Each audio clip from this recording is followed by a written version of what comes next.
Assalamualaikum, salam sejahtera, selamat pagi untuk kita semua. Saya ucapkan terima kasih selamat datang kepada yang terhormat Bapak Dekan Fakultas Ekonomi, Bapak Nur Prasetyo, SOS SMI. Yang kami hormati, narasumber kita hari ini Bapak Bahtiar Hardiansyah Shihab, STP MM. Yang saya hormati seluruh kepanitiaan dan jajaran kepengurusan BEM Fakultas Ekonomi, dan tidak lupa kepada seluruh peserta yang hadir pada acara hari ini yang saya cintai dan saya banggakan. Sekali lagi, saya ucapkan selamat datang kepada seluruh hadirin yang terhormat dalam acara webinar dengan tema Raup Cuan dari Produk Cina, Strategi Import untuk UMKM dan Pebisnis Pemula. Puji serta syukur kepada Tuhan Yang Maha Esa, karena hanya atas izinnya kita semua dapat mengikuti acara pada hari ini. Sebelum memulai acara, kan saya memperkenalkan terlebih dahulu, saya Febriana Komang, selaku pembawa acara yang akan memandu acara hari ini sampai selesai nanti. Baik, sebelum memulai acara, saya akan membacakan susunan acara pada pagi hari ini, yang sudah diawali dengan pembukaan. Kemudian akan dilanjutkan dengan sambutan-sambutan. Setelah itu kita akan menuju inti inti acara. Selanjutnya sesi tanya jawab, dan yang terakhir penutup. Mari kita buka acara ini dengan penuh semangat. Hmm?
Mari kita buka acara ini dengan penuh semangat.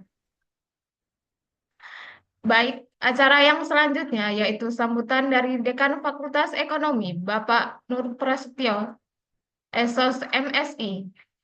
Kepada Bapak, kami persilakan. Oke, bismillahirrahmanirrahim. Assalamualaikum warahmatullahi wabarakatuh.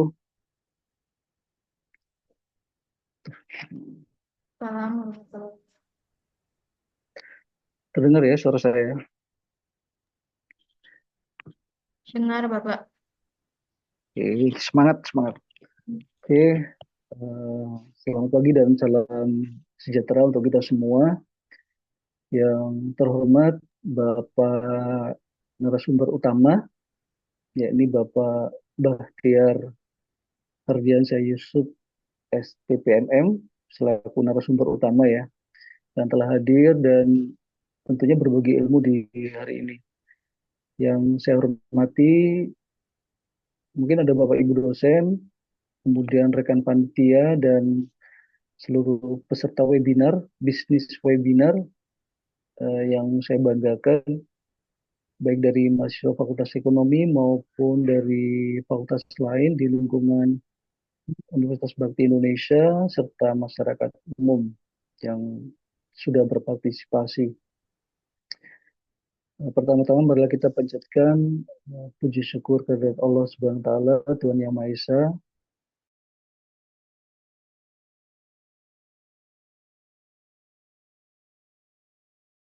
bisa hadir bersama dalam forum yang cukup relevan dan inspiratif ini ya.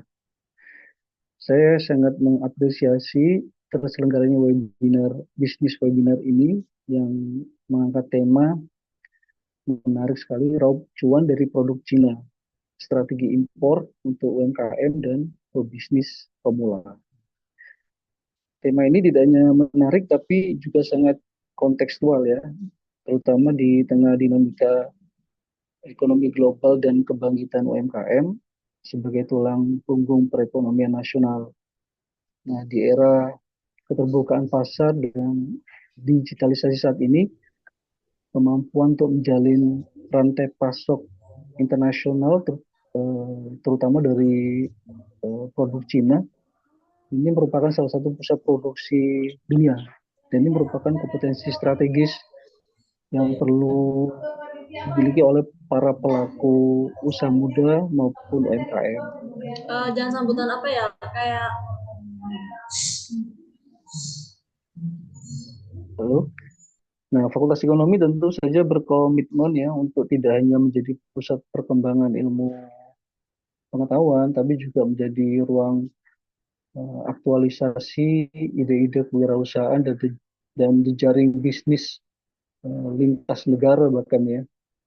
Oleh karena itu, kegiatan ini kami pandang sangat eh, luar biasa sebagai bagian dari misi edukasi, pemberdayaan, dan koneksi antara akademisi ya atau praktisi dan masyarakat luas tentunya. Yang menarik di sini ada kata impor. Nah, untuk diketahui bahwa impor bukan secara langsung menjadi komponen pendapatan nasional, tapi berperan sebagai salah satu indikator yang mempengaruhi perhitungan pendapatan nasional. Selain konsumsi rumah tangga, ya, kemudian investasi, pengeluaran pemerintah, dan ekspor. Nah, pertanyaannya adalah mengapa kita harus impor? Mungkin nanti akan dijawab oleh Bapak Bahtiar ya. Tapi minimal kalau yang kita ketahui adalah ada 6 indikator mengapa kita harus impor. Yang pertama adalah kebutuhan barang yang tidak tersedia di dalam negeri. Yang kedua, kualitas dan teknologi yang tinggi. Ketiga, harga lebih murah. Nah, produk Cina ini rata-rata kan harganya lebih murah. Kemudian yang keempat, mendukung produksi domestik. Yang kelima, gaya hidup dan selera konsumen. Kalau kita lihat produk Cina ini produk yang semuanya serba ada, bahkan bisa mengadopsi produk-produk yang ada di uh, industrial Jepang maupun Eropa. Dan yang terakhir, kenapa kita harus impor? Ya, karena efisiensi dan spesialisasi produk. Uh, jadi kesimpulannya adalah kalau kita bicara secara makro, maka impor itu bukan pertanda kelemahan, tetapi merupakan bagian dari sistem perdagangan global yang sehat selama impor itu dilakukan dengan cara strategis dan selektif, ya, sehingga negara akan tumbuh berkembang tentunya dan mengisi kekurangan dan meningkatkan daya saing nasional.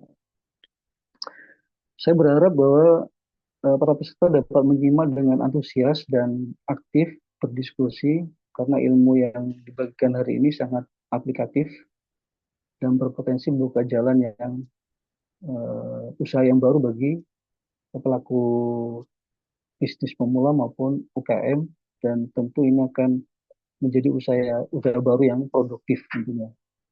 Saya kira itu ya dari saya. Eh, Mudah-mudahan kegiatan ini bisa berjalan dengan lancar dan bisa mendapatkan ilmu-ilmu yang eh, bisa langsung diaplikasikan oleh para peserta. Akhir kata, saya mengucapkan terima kasih kepada seluruh panitia, narasumber, dan peserta atas partisipasinya. Semoga acara ini berjalan lancar dan memberikan manfaat yang nyata. Assalamualaikum warahmatullahi wabarakatuh. Salam sehat dan sukses untuk kita semua. Disampaikan terima kasih kepada Bapak Nur Prasetyo yang telah memberikan penyambutan yang luar biasa dan antusias. Selanjutnya, memasuki acara inti yaitu pemaparan materi oleh narasumber Saya serahkan kepada moderator untuk memimpin acara selanjutnya. Kepada kepada moderator, waktu dan tempat saya persilakan.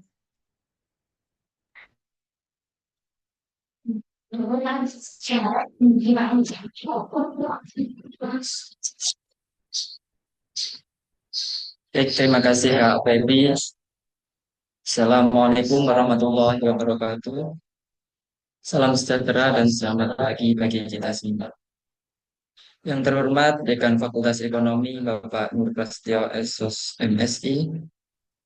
Yang saya hormati narasumber seminar pada pagi hari ini Bapak Bahtiar Hardiansyah Shihab STP MM serta peserta seminar pada pagi hari ini. Puji syukur marilah kita panjatkan kehadirat Allah Subhanahu wa taala, Tuhan yang Maha Esa, karena atas berkat dan karunia-Nya kita dapat berkumpul dalam seminar pagi hari ini yang mengusung tema Raup Cuan dari Produk Cina, Strategi Impor untuk UMKM dan Pembisnis Pemula dalam keadaan sehat walafiat.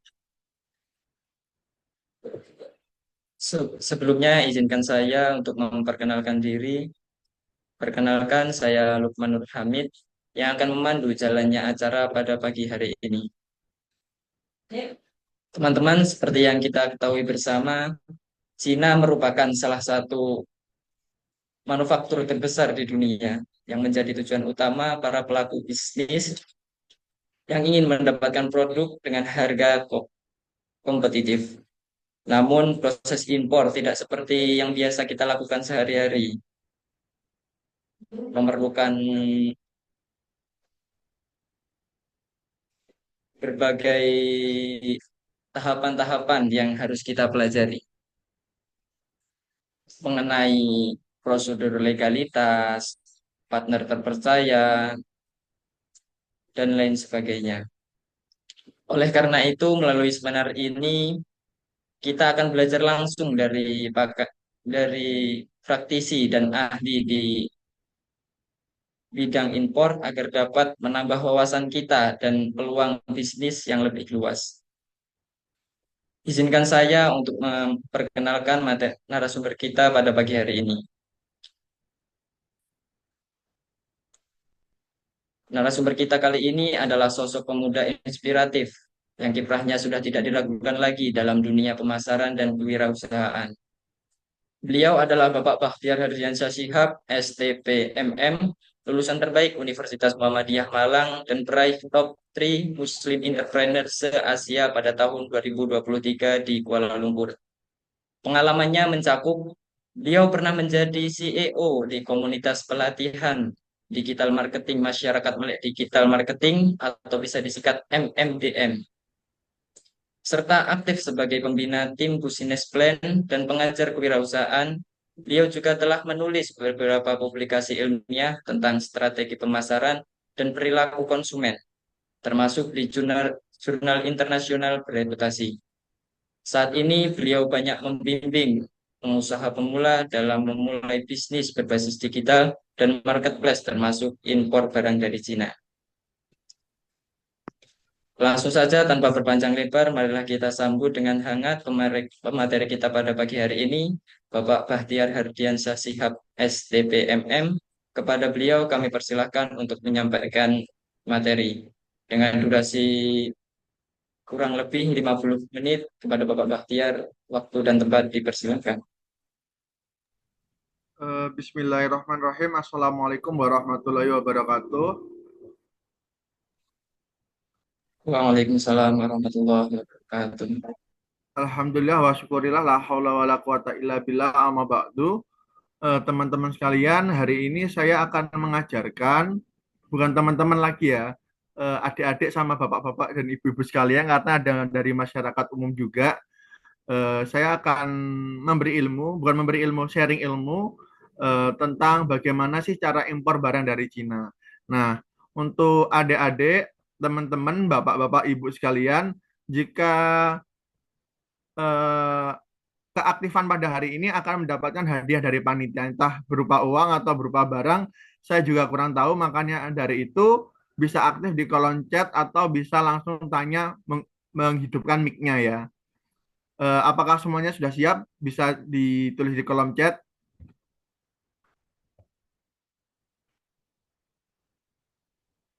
Karena nilai keaktifan nanti akan dapat hadiah dari panitia. Apakah sudah siap? Siap, siap, siap, siap gitu. Silahkan ketik di kolom chat. Oke, dari Mbak Nur Ika, Pak Isu Soleda, Mbak Yasmi siap, Mas Sahrul Wibowo sudah siap. Oke, mantep kayaknya sudah pagi hari ini ya. Oke, izin share screen PowerPoint saya dari Mas Ulhum Alfi. Siap Uhul. Oke. Saya share screen PPT saya sebentar.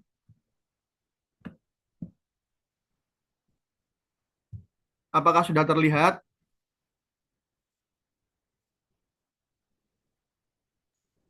Sudah, Pak. Sudah, Pak. Bentar saya slideshow dulu.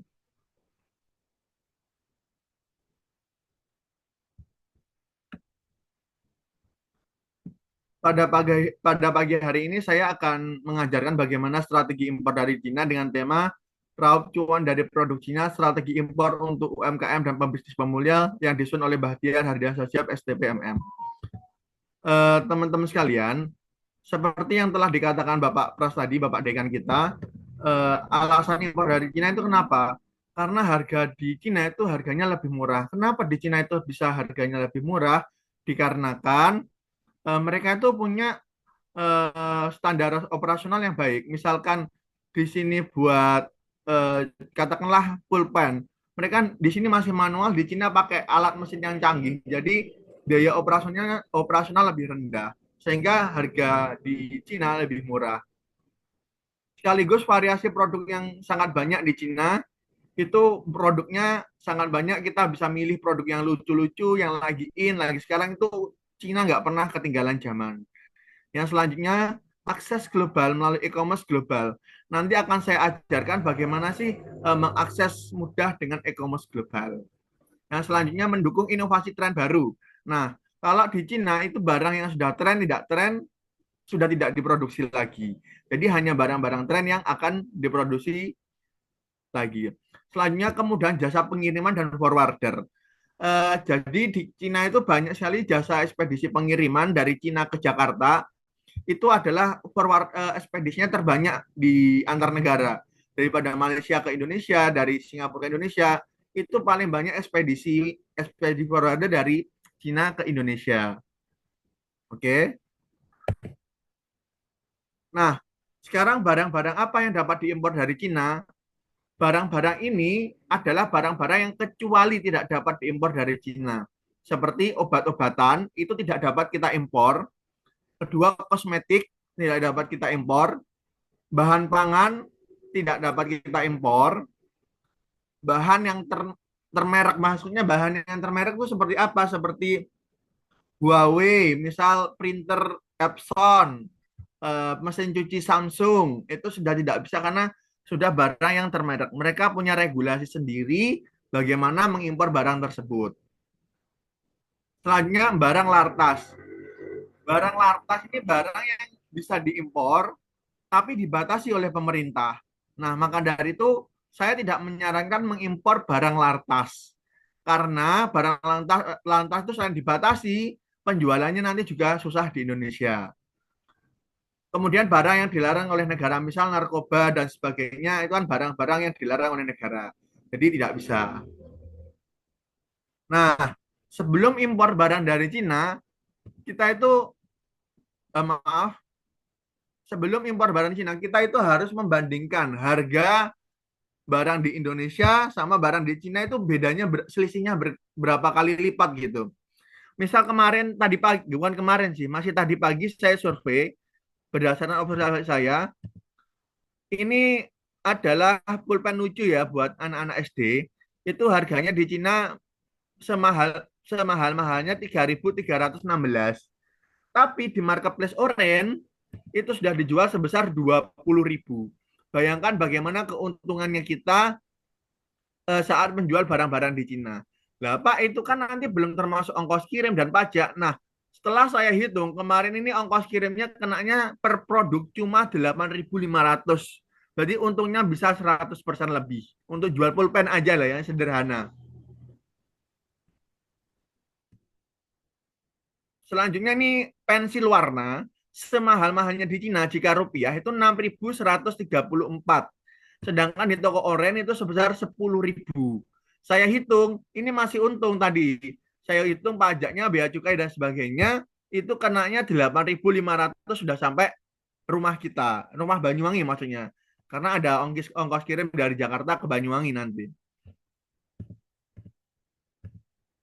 Nah, ini tepak yang lucu menurut saya, ada kucing, ada panda dan sebagainya. Di Cina itu harganya 21.000, kemudian di marketplace Oren harganya 252.000. Bayangkan berapa kali lipat itu keuntungannya. Ini ya, selain tadi kan contoh-contohnya hanya untuk anak-anak ya. Ini misal sepeda lipat. Sepeda lipat itu di Cina 795.702 atau sekitar 800.000 lah, anggap aja gitu. Di Indonesia harganya 3.634.000. Nah, sudah kebayangkan banyak kali lipatnya bagaimana kalau kita impor sendiri dengan harga segitu dan impor dari negara lain.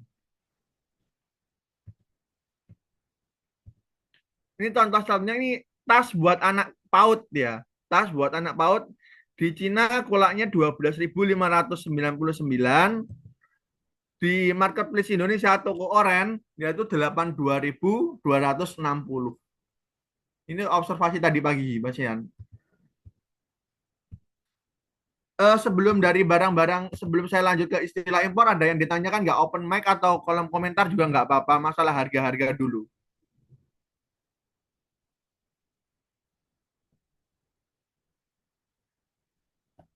Ada yang tanyakan? Kalau Pak malu izin boleh tulis. Pak. Ya Izin silakan. bertanya. Ya. Eh Sebelum perkenalan dulu, nama saya Saruli Bowo, dari Fakultas Ekonomi Prodi Manajemen. Oh, nggih. Ya, silakan. Saya mau bertanya di harga tadi, Pak. Kan sekarang ini Cina lagi berkonflik dengan beberapa negara ya, Pak. Apakah Ya. dari segi harga itu bisa berpengaruh karena inflasi atau hal lain sebagainya? Kan Ya. karena konflik itu pastinya berpengaruh di impor, di ekspor juga kan, Pak. Iya. Begitu. Jawabannya berpengaruh, tapi berpengaruh positif bagi negara kita. Kenapa? Karena jika dolar turun, harga konversi rupiah ke dolar itu akan semakin tinggi. Rupiah kita semakin tinggi. Kalau dolar semakin turun, kita beli barang di Cina itu lebih murah. Nanti akan saya ajarkan bagaimana menghitung barang dari bentuk rupiah ke dolar, gitu ya. Cukup dari sini.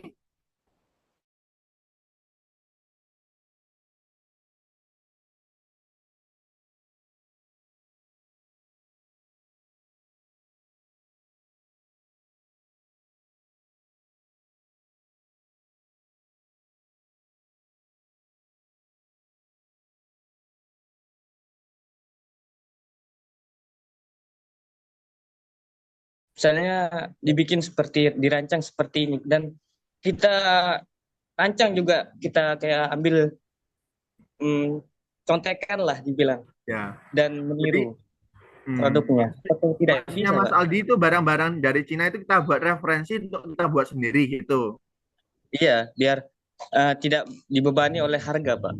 Ya, bisa. Saya dulu sepemikiran, memang bisa kita membuat produk Cina itu sebagai referensi pembuatan kita. Masalahnya di sana itu sudah canggih pabriknya, tenaga SDM-nya itu tidak butuh banyak. Sedangkan di kita UMKM itu membutuhkan SDM yang banyak. Misal kita buat keripik, misal gitu aja. Itu SDM-nya banyak banget, yang menggoreng, yang packaging, yang memasarkan itu banyak banget. Sedangkan di Cina atau di negara maju, mereka semuanya pakai mesin otomatis, yang bekerja mesin, sehingga mengurangi biaya untuk pembayaran SDM. Jadi seperti itu. Kalahnya di kita kalah teknologi. Apakah sudah terjawab, Mas? Nggih, Bapak. Oke. Ini bisa saya lanjutkan atau ada yang tanya lagi? Di komentar Oh, di Yasmin komentar. bertanya, Pak. Bentar, bentar saya lihat dulu ya.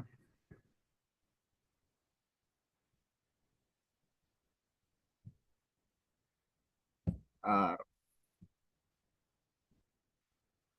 sudah, oke. Di komentar sudah.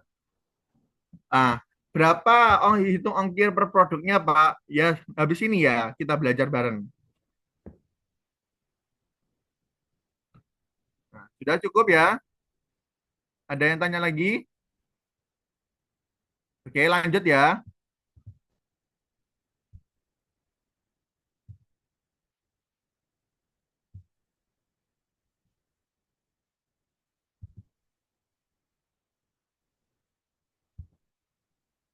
Bentar. Ada masalah di laptop saya.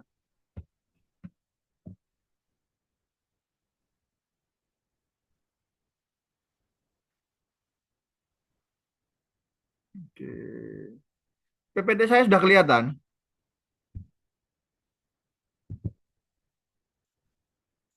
Sudah, Pak. Oh, sudah. Malah dia saya belum keluar. Bentar.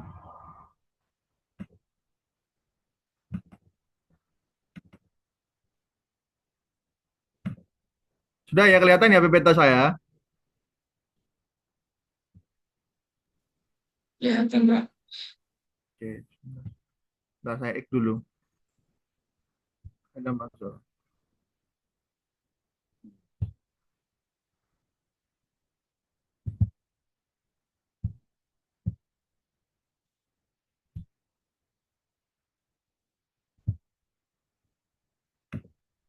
Sudah ya, kelihatan ya?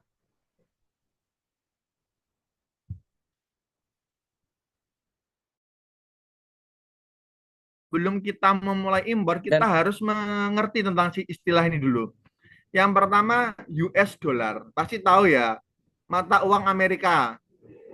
Nah, kenapa saya harus memberitahu ini? Kalau kalian download aplikasi Alibaba di HP, itu sudah rupiah. Sedangkan kalau kalian bukanya di komputer atau PC, itu atau laptop, itu masih pakai USD. Nah, selanjutnya RMB atau yuan itu adalah mata uang Cina. LDR atau rupiah itu adalah mata uang Indonesia. CBM atau itu sama dengan meter pangkat 3, ini salah M3 ya, M pangkat 3. Jadi berapa sih Pak minimal barang yang harus diimpor dari Cina? Untuk kebijakan sekarang itu enak banget, cuma 0,1 CBM itu sudah bisa impor barang dari Cina, atau sekiranya berapa ya, 0,1 CBM itu 4 kardus Indomie sedap, tahu nggak? Sebesar itu. Jadi impornya itu nggak harus banyak, satu kontainer itu tidak. Sekarang tuh bisa impor 0,1 CBM minimal, atau sebesar kurang lebihnya 4 kardus mie sedap itu loh, Indomie atau mie sedap. Selanjutnya MOQ, minimum order quality.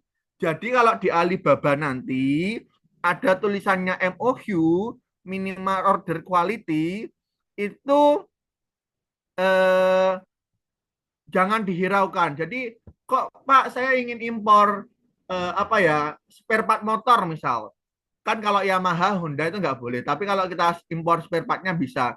Tapi kok minimal order quality-nya 1.000? Nggak apa-apa. Itu kalian bisa chat melalui kolom chat di Alibaba. Kemudian kalian harus tanya, Pak, kalau saya beli, pakai bahasa Inggris ya, kalau saya beli misal misal satu itu berapa harganya, 2, 3, atau 10 itu berapa harganya, pasti beda harga. Jadi minimal order quality di aplikasi Alibaba ini jangan dihiraukan, karena itu cuma embel-embel di Alibabanya. QC, quality control. Quality control itu fungsinya buat apa? Jadi kalau barang kalian itu sudah ada di gudangnya Indonesia itu ada di Yiwu sama Guangzhou. Jadi nanti misal kalian order impor barang 20 apa ya, 20 baju misal gitu ya. 20 baju. Itu sama quality control dibuka, bener nggak 20? Sama bea cukainya dibuka, bener nggak jumlahnya 20? Sesuai dengan nota atau sesuai dengan invoice. EXW, EXW itu harga pabrik. Jadi kalau impor barang dari Cina nanti, minta harga pabrik, jangan harga jual.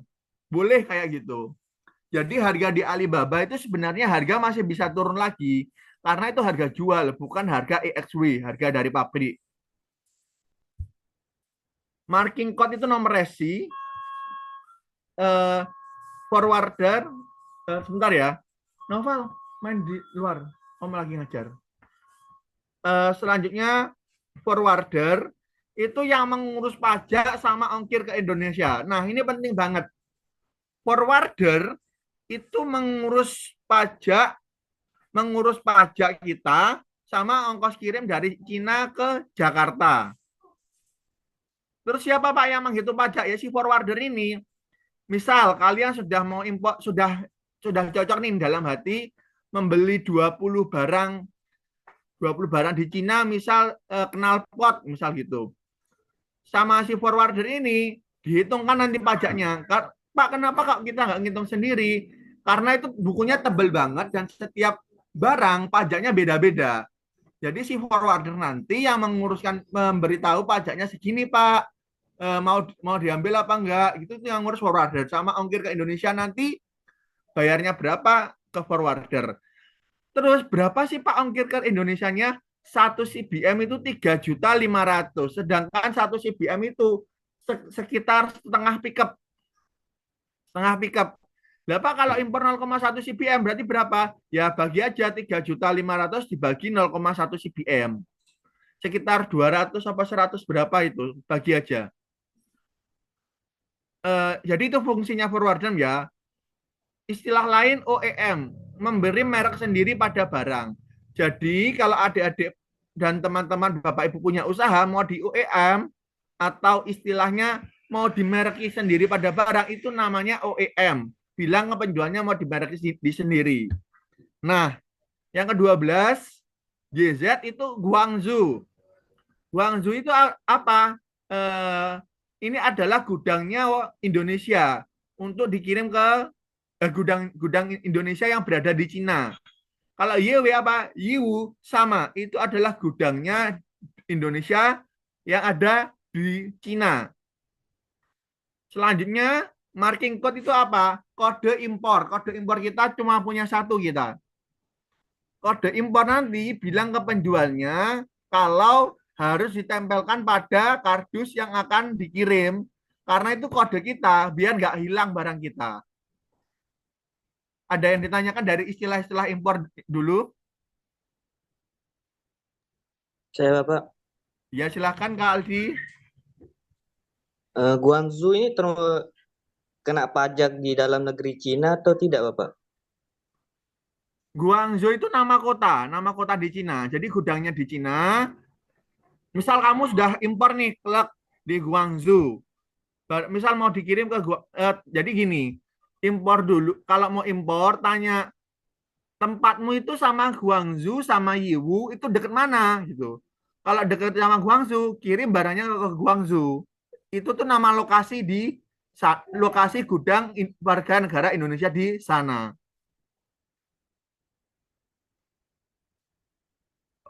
Ada yang tanyakan lagi, Mas Aldi?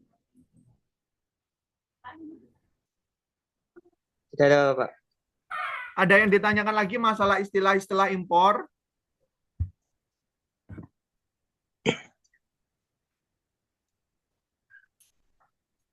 Cukup ya? Ya Bapak.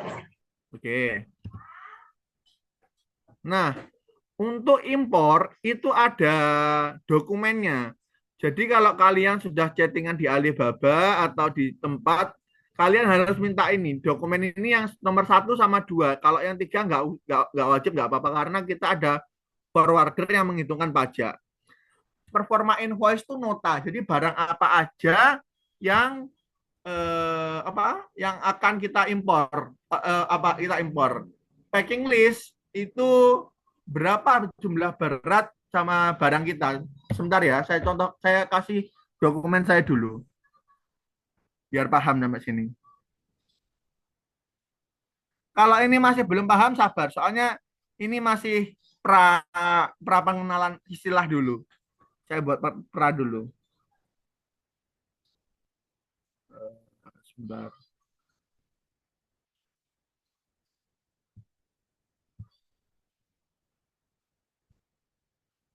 Bentar ya.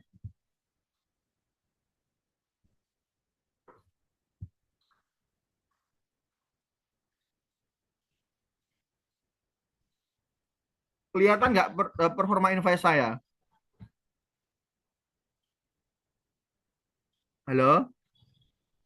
Kelihatan Excel saya? Kelihatan Bapak. Nah, ini contoh performa invoice. Nah, performa invoice ini jangan kalian kirim duit dulu sebelum dibuatkan performa invoice. Misal seperti ini. Ini dari toko ini, misal Guangzhou Jihu Sport Production. Nah, saya pesannya ukurannya M sampai 4XL. Nah, ini M, L, X, 2XL, jumlahnya 4, per unitnya 69,50 yuan. Kenanya per gini, saya ambilnya 4. Misal ya, ini contohnya, contoh dokumen performa invoice atau nota, kalau orang Jawa bilang nota. Nah, ini harus jelas bayarnya, pembelinya Bahtiar Hadiansah siap, Bahtiar siap, nama depan, nama belakang yang diambil. Sedangkan ini kan performa invoice ya. Sedangkan untuk apa itu yang lain, sebentar saya stop sharing dulu. Untuk packing list itu seperti ini. Dokumen packing list lah. Ini cuma ini volume menyatakan beratnya 64 cm kali 52 kali 36. Ini beratnya 21,95. Ini performa invoice atau maaf, ini packing list. Ini packing list yang tadi itu performa invoice. Istilah impornya PL sama PI. Kalau belum dapat PL sama PI, jangan impor dulu. Nanti barangnya hilang kalau nggak ada dokumennya.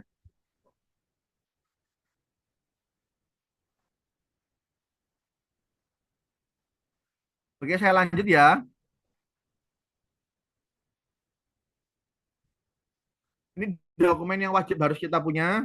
Bentar.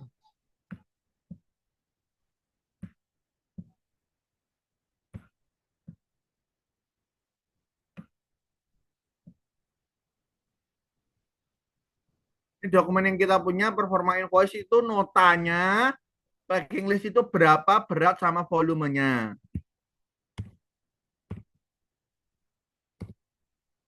Nah, bagaimana strategi dan alur impor?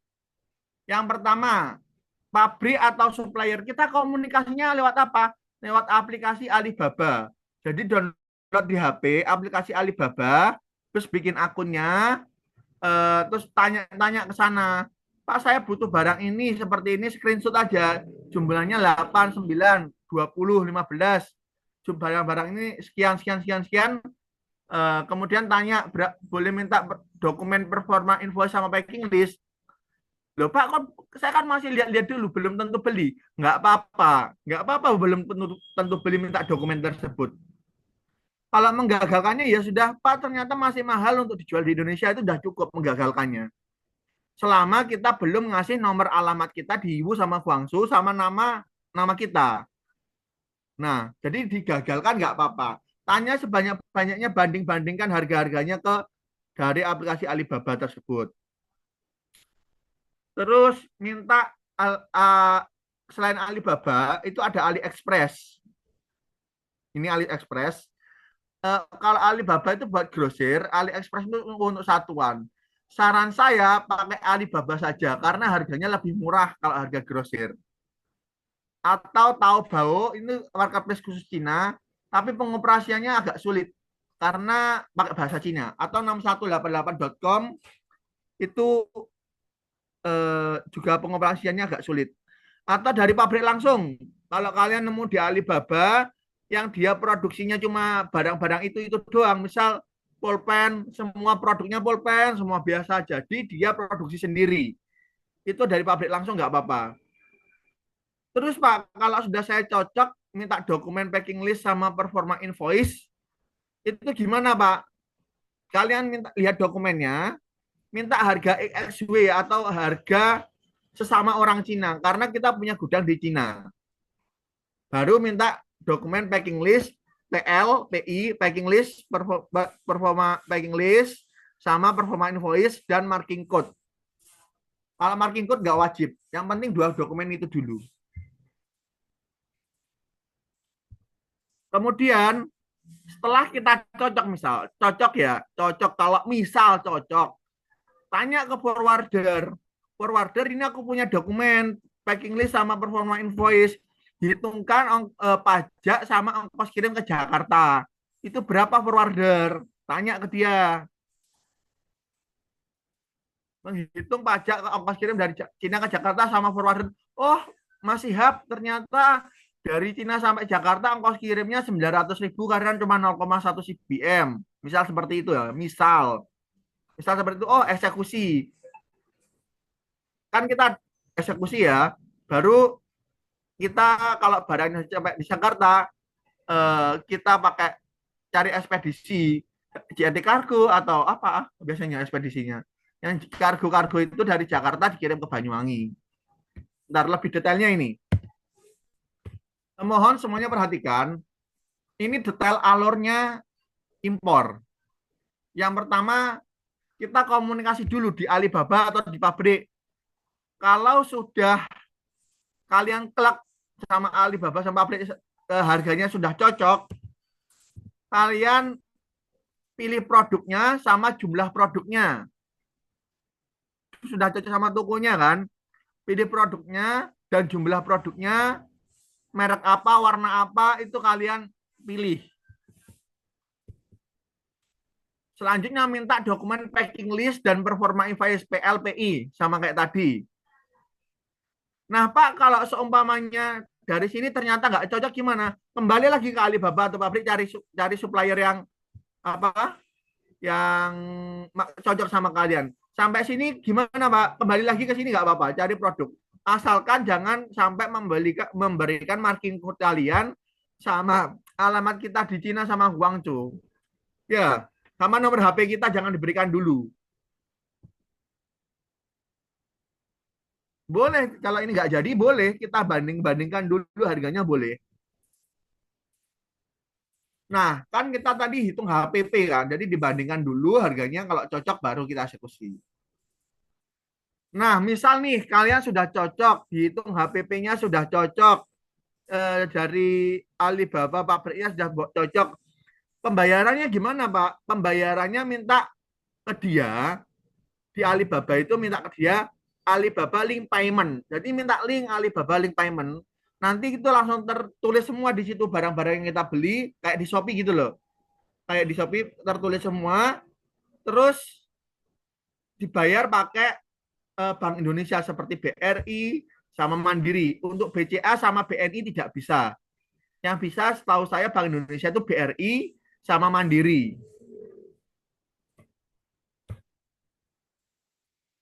Nah, setelah kalian pembayaran, itu barang akan dikirim ke pengiriman gudang Cina atau di gudangnya forwarder yang ngitungin pajak tadi loh. Pajak sama ongkos kirim yang ngitungin. Kemudian barang dikirim ke Indonesia selama 1 bulan. Loh, Pak, kok lama sekali? Karena kita menggunakan ekspedisi laut. Kalau menggunakan ekspedisi pesawat, hitungannya per kilo. Dan itu kalau untuk dijual lagi, tidak ada keuntungannya. Itu malah merugi kita kalau pakai pesawat. Saya dari sini ada yang tanyakan dulu nggak? Sebelum saya lanjut. Ya, Pak. Silakan. Faktor negatifnya juga kalau kita ngambil dari barang dari Cina, apa, Pak? Misalnya kita ngambil barang, habis itu nanti rusak di tengah jalan. Apakah itu tidak bisa dikembalikan ke tokonya lagi, atau itu tetap ke kita, Pak? Betul, betul. Nah, itu betul, pertanyaan yang bagus sekali. Dari pengiriman gudang Cina ke gudang forwarder, itu kan ada QC yang mengecek barang kita dari Cinanya sana tuh barangnya rusak nggak? Kan yang saya jelaskan tadi. Nah, apabila nggak rusak, dikirim ke Indonesia. Saat pengiriman ke Indonesia ternyata rusak. Kalian terima di rumah kalian ternyata barangnya rusak. Itu di awal di depan kalian minta asuransi. Jadi diganti sesuai harga performa invoice, sesuai harga Cinanya sana. Jadi forwarder harus mengganti, kalau kita pakai asuransi ya, forwarder harus mengganti uang yang barang yang rusak sesuai dengan harga performa invoice kita. Cukup? Jadi saya bayar asuransi itu seingat saya ya. Seingat saya tuh 50 sampai 100 ribu. Kalau rusak di jalan saat pengiriman, nanti posisi forwardernya yang harus tanggung jawab. Ada yang ditanyakan lagi dari sini? Berarti uang dikembalikan atau barangnya yang dikembalikan, Bapak? Uang dikembalikan, kalau mau beli lagi kita ngulang dari awal.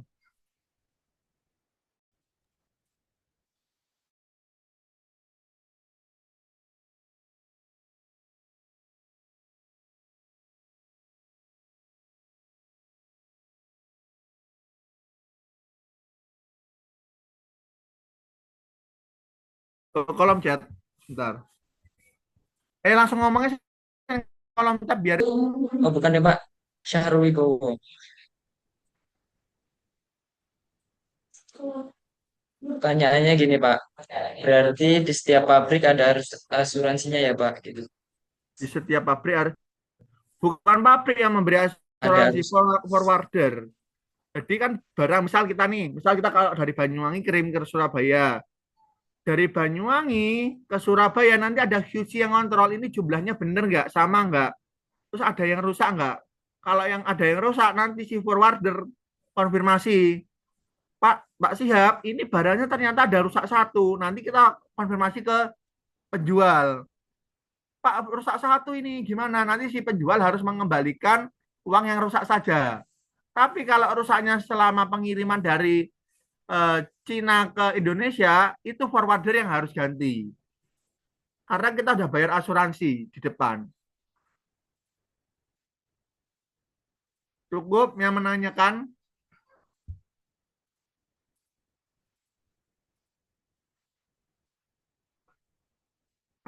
Ada yang tanya lagi nggak, Mas? Sudah, Pak. Oke, next ya. Barang dikirim ke Indonesia selama 1 bulan. Lamanya 1 bulan dikarenakan pakai jalur laut. Setelah barang sampai di Jakarta, kita akan dihubungi forwarder melalui WhatsApp. Jadi barang sudah sampai Jakarta dengan kode ini, silahkan diambil.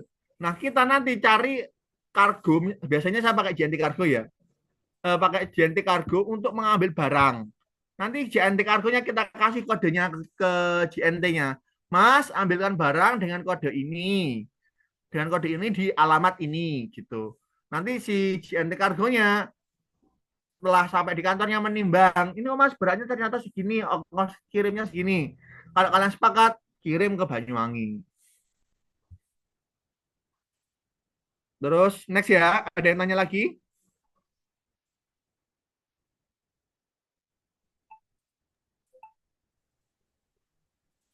Oke, ada yang lanjut. Nah, ini ekspedisinya, gunakan ekspedisi. Nah, udah di sini ada yang tanya nggak? Ini sudah selesai nih, tinggal cuma materi pendukung aja. Impor barang dari Cina.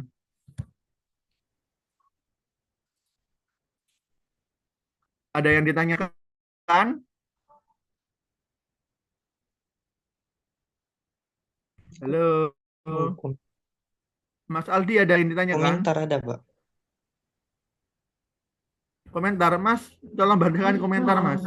Ya, Pak, ada saran dari Kak Alifi. Nah, mohon maaf, izin moderator dan materi sebelumnya, tanpa mengurangi rasa hormat, apa tidak lebih baik biarkan pemateri memaparkan materinya sampai terlebih dahulu, baru nanti setelahnya kita lanjutkan sesi tanya jawab gitu kan. Ya ini sudah sesi tanya jawab, wes. Soalnya tak potong-potong takutnya setiap sesi kalian nggak paham. Jadi setiap satu tahap aku suruh tanya. Ada yang ditanyakan lagi? Kalau sudah sampai di rumah ya dijual wes sesuai keinginan kalian mau jual berapa. Tapi saran aku kalau jual impor barang dari Cina, usahakan yang belum ada yang impor. Jadi kan kalian cek di Shopee barang ini sudah ada yang beli impor nggak, itu biar mengurangi kompetitor kita gitu.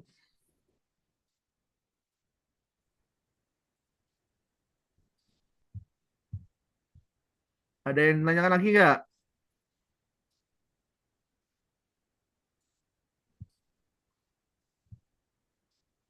Cukup Mas Lukman, nggak ada yang tanya? Cukup, Pak. Oke, Izin bertanya. oke. Lanjut ya. Nah, saya dulu mendapatkan ilmu ini berbayar sebesar ada yang jualnya 5 juta ilmu ini, atau ini ada dari importer maaf ya saya sebut merek, dari importer RG itu untuk jadi melatih impor ini sekitar 13 juta. Jadi ilmunya ini mahal. Kok nggak ada yang tanya forwarder yang saya pakai biasanya apa gitu kan, forwarder kayak GNT atau apa itu. Saya pakai RTS biasanya. Forwarder browsing di Cina, browsing di Google, forwarder barang Cina ke Indonesia RTS. Nah, saya pakainya RTS. Nanti eh, kalau ada ekspedisi lain ya silahkan, saya biasanya pakai RTS. Nah, ini ada paket expat itu sebesar 5 juta di orang lain. Nah, ini ada lagi di impor RG 13 juta. Ada lagi di salah satu tempat saya belajar dulu, saya bayarnya itu 5.800.000 saat mahasiswa dulu, saat saya S1. Oke, next ya.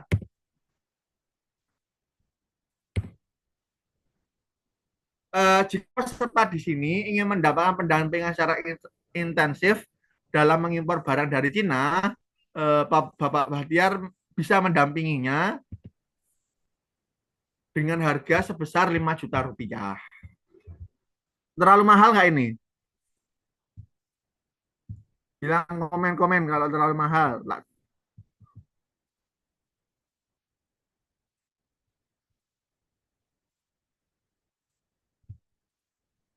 Cukup?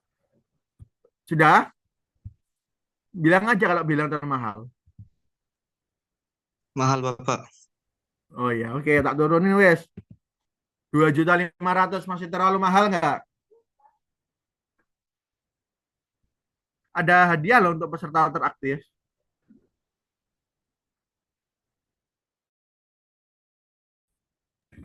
Kalau Masih dalam mahal? ekonomi menengah ini terlampau mahal Bapak. Oke. Terakhir ya ini. Ini terakhir dari saya. Sudah nggak ada negosiasi, tapi ini daftarnya harus hari ini selama 24 jam. Nanti sekarang jam berapa ini? Misalnya jam 11, berarti besok jam 11 sudah kembali normal 2.500.000.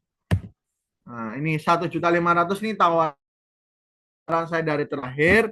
Jika adik-adik berminat, silakan mendaftar. Ini hanya dalam waktu 24 jam. Kalau sekarang jam 11, berarti besok jam 11 sudah kembali ke 2.500.000.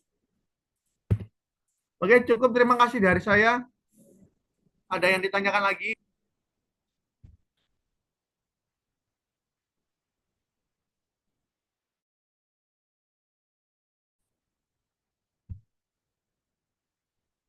Ada yang ditanyakan?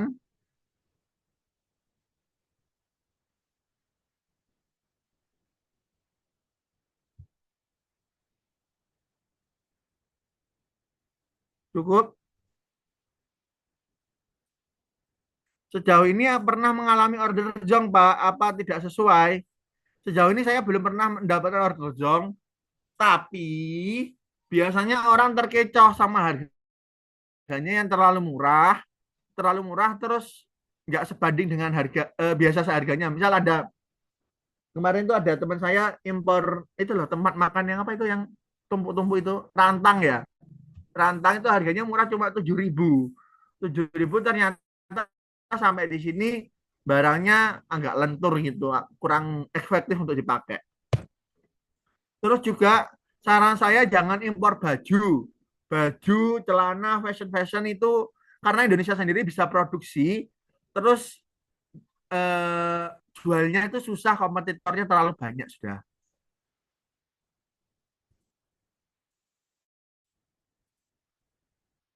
Berarti hitung ongkirnya per produk, Pak. Berarti hitung ongkirnya per produk. Ongkirnya itu dihitung 0,1 cbm.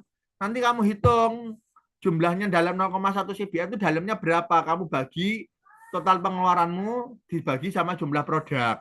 Nanti kenanya berapa gitu. Jadi maka untuk Yasmi itu ya. Dari Nur Ika, Pak Izzat Solehah, mungkin bisa ditegaskan lagi Pak, LDR atau RP bukan LDR. Oh ya, ya. Makasih diingatkan L-nya ya. Kalau LDR long apa itu yang orang pacaran jarak jauh. Berarti di setiap pabrik ada asuransinya, Pak. Di forwarder ada asuransinya, kita bayar asuransi. Tapi jika pabrik yang ngirim barang yang nggak sesuai sama quality control kita, itu akan di reject atau dihubungi, ini dikembalikan lagi atau tetap dilanjutkan. Untuk Syahrul Wibowo. Oh, Mbak Alifi sudah? Sudah. Ada yang tanyakan lagi? Saya Pak izin bertanya.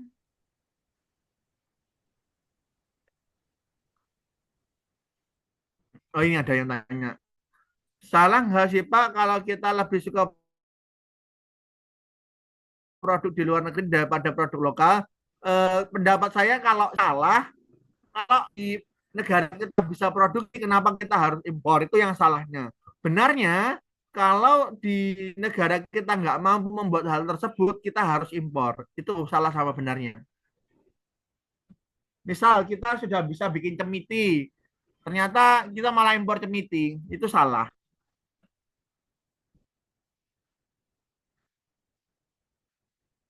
Ada yang ditanyakan lagi? Sebelum kita akhiri.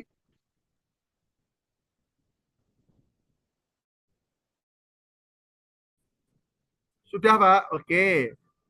Saya Pak, Oh iya, iya, silakan. berarti SDM di negara kita ini kurang ya Pak, sehingga kita tidak bisa memproduksi sendiri, harus mengimpor ke luar negeri. Aduh, kalau itu saya terlalu jauh menjawabnya, nggak termasuk skop ini. Soalnya bicara SDM itu kurang atau enggak, itu nanti skupnya ke ekonomi. Saya ini cuma skupnya bagaimana cara mengimpor barang dari Cina gitu. Namun kan dalam suatu negara ada salah satu barang yang tidak bisa kita produksi sendiri. Jadinya kita harus impor. Seperti minyak tanah kita nggak bisa produksi sendiri, kita harus impor gitu. Ntar ada di kolom chat ada lagi nih.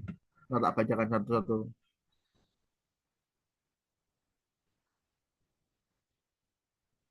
Syahrul Wibowo. Untuk contoh produknya seperti apa Pak? Karena produk lokal sudah terbilang banyak dan bagus-bagus kualitasnya. Tadi di depan di PPT saya sudah saya kasih tahu yang ini yang belum ada di Shopee. Shopee. Coba deh download Alibaba dulu, cari produk-produk yang belum ada di Indonesia. Kamu download gambarnya, terus kamu cari di Shopee itu ada nggak gitu. Maaf kok Shopee, toko oren. Alifi bertanya, dalam kondisi fluktuasi nilai tukar mata uang serta ketegangan geopolitik cinta dan Cina dengan negara-negara lain, bagaimana strategi yang dapat diterapkan oleh pelaku UMKM pemula untuk membangun modus bisnis impor ini dari bisnis impor dari Cina yang tetap kompetitif secara harga, memiliki rantai pasok yang tahan terhadap gangguan dan mampu mempertahankan margin keuntungan tanpa mengandalkan skala ekonomi besar. Contohnya seperti kita mahasiswa yang masih memiliki modal minimalis. Oh. Justru saat ini Amerika itu dolarnya turun, jadi kita nanti beli barangnya lebih murah. Kalau mahasiswa dengan modal yang minimalis ya cari teman yang mau impor terus mau run bareng, mau jualan bareng itu lebih mudah menurut saya. Cari teman untuk Mbak Afi. Dari Ananda Suraya, izin bertanya Pak terkait hal kerusakan barang tadi, apa disertai bukti kerusakan jika mungkin seperti foto dan video dan kerusakan ya, disertai bukti kerusakan, video unboxing.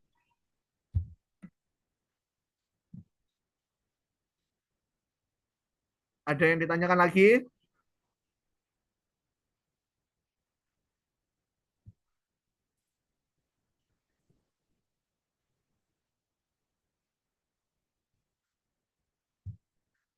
Kalau sudah tidak ada yang ditanyakan, akan saya kembalikan ke moderator. Nanti kalau misalkan ada yang minat untuk pendampingan intensif, bisa menghubungi panitia ya.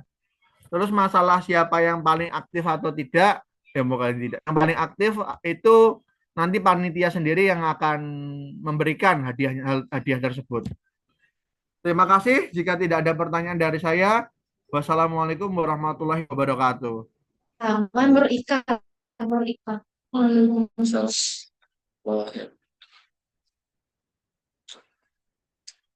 Terima kasih Bapak Bahtiar Hardiansyah Shihab STPMM atas pemaparan materi yang sangat menarik dan menguasai. Bagi teman-teman, sudah kita ketahui bersama ya bahwa sebenarnya di Cina kita memiliki peluang untuk impor, yang mana ada perbedaan harga antara harga di Indonesia dan di Cina tersebut. Tapi yang harus kita ketahui bersama bahwasannya untuk melakukan impor tidak boleh sembarangan. Kita harus mengetahui prosedur yang jelas, legalitasnya, dan partner yang terpercaya agar tidak salah dalam impor tersebut. Terus bagi ikut pendampingan ini,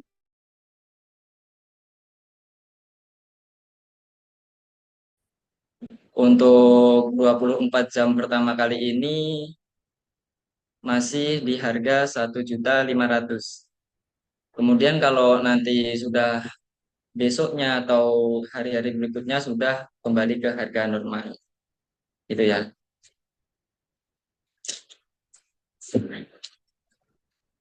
Ya.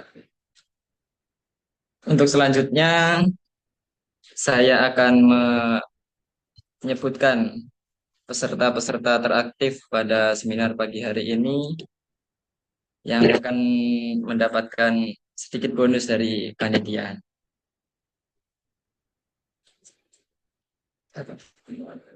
Sebentar, Pak Mas Lukman. Izin bertanya Pak terkait hak kerusakan. Oh, bentar, ini yang tadi. Bentar. 1.500.000 buat satu angkatan bisa tak Pak? Bisa. Jadi kalian nanti iuran, siapa yang jadi koordinator, nanti impor barang dari Cina, jualan barang, nanti dibagi barangnya yang apa yang ingin dijualkan. Terserah wis manut kalian.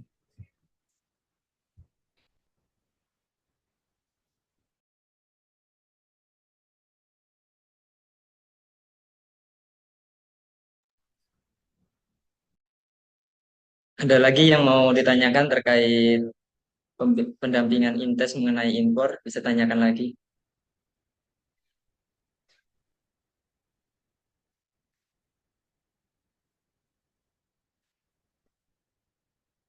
Sudah cukup ya.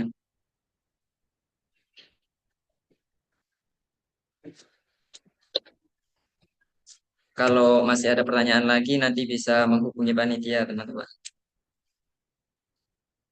Saya bacakan untuk peserta seminar teraktif pada pagi hari ini. Yang pertama, Syahrul Wibowo.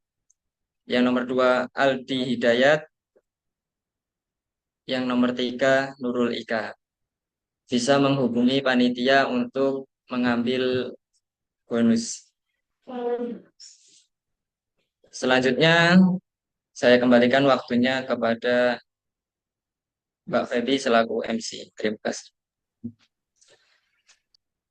Baik, terima kasih kepada narasumber yang telah berbagi pengetahuan dan pengalaman tentang strategi impor produk dari Cina untuk meningkatkan bisnis UMKM dan bisnis pemula. Semoga informasi yang telah disampaikan dapat bermanfaat untuk kita semua.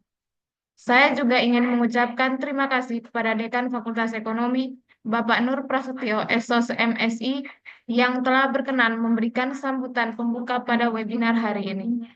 Akhir kata, saya Febriana Komang, selaku moderator webinar ini mengucapkan terima kasih kepada semua peserta yang telah bergabung dan berpartisipasi dalam diskusi hari ini. Semoga kita semua dapat menerapkan strategi import yang efektif untuk meningkatkan bisnis kita. Sebelum mengakhiri webinar pada hari ini, saya mohon izin untuk teman-teman semua bisa menyalakan kamera biar kita mengambil gambar.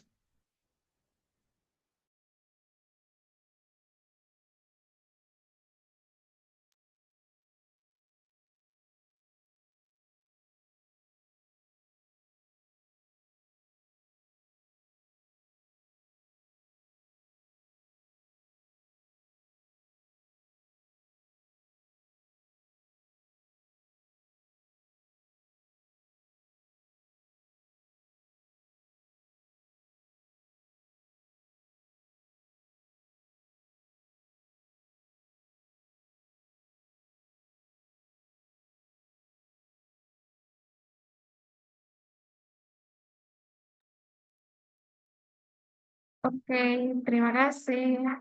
Untuk yang belum mengisi link formulir bisa segera untuk diisi. Absensi, absensinya maksudnya.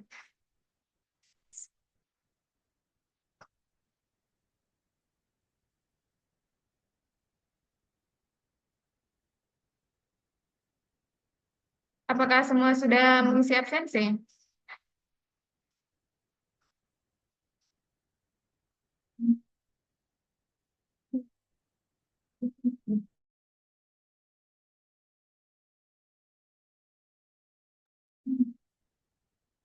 Katakan ya.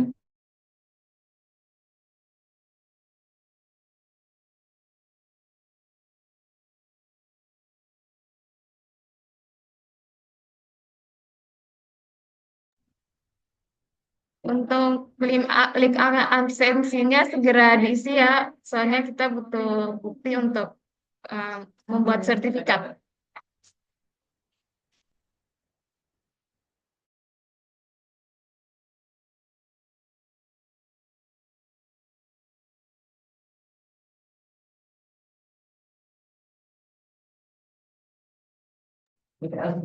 Baik, saya akhiri webinar pada hari ini. Saya ucapkan terima kasih untuk teman semua dan sampai jumpa di webinar selanjutnya. Oke.